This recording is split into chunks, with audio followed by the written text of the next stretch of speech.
Michelle Dewberry has defended mocking children who identify as cats. The GB News presenter said she had been accused of being cruel and/or bullying. It follows reports that a pupil who refused to accept that a girl might want to identify as a cat was reprimanded by her teacher at a Church of England school.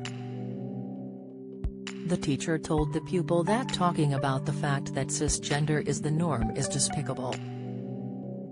In an audio video shared on TikTok, the teacher added, "If you don't like it, you need to go to a different school." Don't miss: Wetherspoon's boss Tim Martin issues £10 a pint warning. Insight: Glastonbury cancels screening of Corbyn film due to backlash. Latest: the pupil had expressed gender-critical views during a Year 8 class on life education in which children were told they can be who you want to be, and how you identify is up to you. The 13-year-old said if you have a vagina you're a girl and if you have a penis you're a boy, that's it.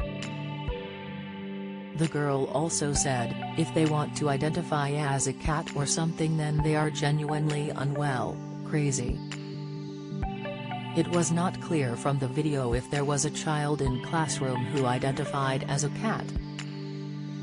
However, the teacher was heard saying, "How dare you, you've just really upset someone by questioning their identity."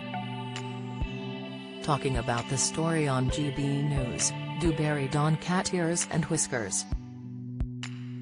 The 43-year-old said, "Meow, I've learned something new today, everybody.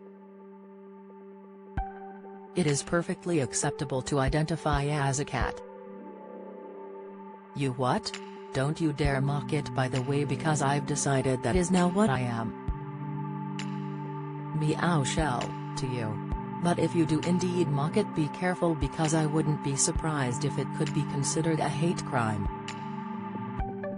Self-identity: where do we draw the line? Sharing a link to the GB News segment on Twitter, Dewberry said, "I've had people messaging me saying I'm cruel and/or bullying to mock this child. No. Cruelness is indulging this ridiculousness and prioritizing feelings/fiction over actual reality. The more people who stand up to nonsense, the better."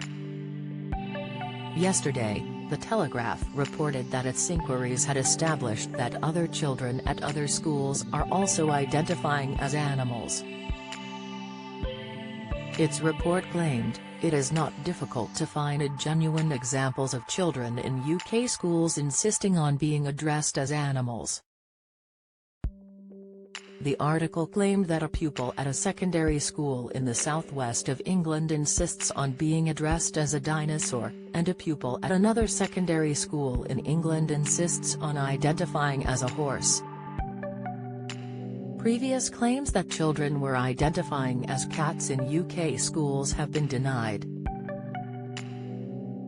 Earlier this year, a Scottish secondary school had to deny reports that some of its pupils were identifying as cats and defecating on the floor after school officials refused to provide a litter box. Following posts on Facebook that were picked up by the media, Aberdeenshire Council said, "There are no cats and no pupils identifying as cats at Banff Academy." It would appear the litterbox story may have been inspired by an episode of the Joe Rogan Experience Spotify podcast. Talking to former Democratic U.S. Representative Tulsi Gabbard, Rogan said his friend's wife was a teacher at the school. However, Reuters fact-checkers say there is no publicly available evidence that proves schools are providing litter boxes to self-identified furries anywhere in the U.S.